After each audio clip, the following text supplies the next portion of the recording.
السلام علیکم ورحمۃ اللہ وبرکاتہ۔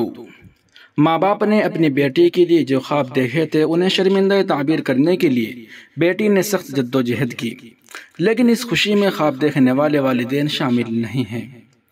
دیوبند کے محلہ گجرواڑہ کی باشندہ اور سابق میونسپل رکن مرحوم چودھری مرسلین کے دختر گلفشاں چودھری کا بحیثیت جج تقرر ہوا ہے۔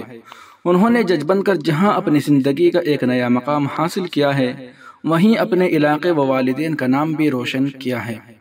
گلفشاں چودھری کے بطور جج منتخب ہونے پر عوامی حلقوں، خاندان کے افراد اور عزیز و اقارب نے خوشی کا اظہار کیا ہے اور لڑکی کو مبارکباد کا سلسلہ جاری ہے۔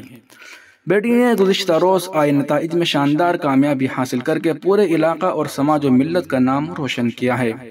حالانکہ گلفشاں کے والدین چودھری مرسلین اور والدہ عمرانہ ان کی اس خوشی میں شامل نہیں ہیں، کیونکہ گزشتہ ایک سال قبل چند مہینوں کے اندر دونوں کا انتقال ہو گیا تھا۔ انا للہ و انا الیہ راجعون۔ اللہ تعالیٰ دونوں مرحومین کی مغفرت فرمائے، جنت الفردوس میں اعلیٰ مقام نصیب فرمائے، آمین یا رب العالمین۔ محاسن اسلام کی پوری ٹیم آپ کو مبارکباد پیش کرتی ہے کہ آپ نے اتنی جد و جہد اور اتنی محنت و لگن سے یہ کامیابی حاصل کی ہے۔ اللہ تعالیٰ آپ کی عمر میں خوب برکت عطا فرمائے اور آپ سے خوب دین کا اور سچائی کی خدمت لے، آمین یا رب العالمین۔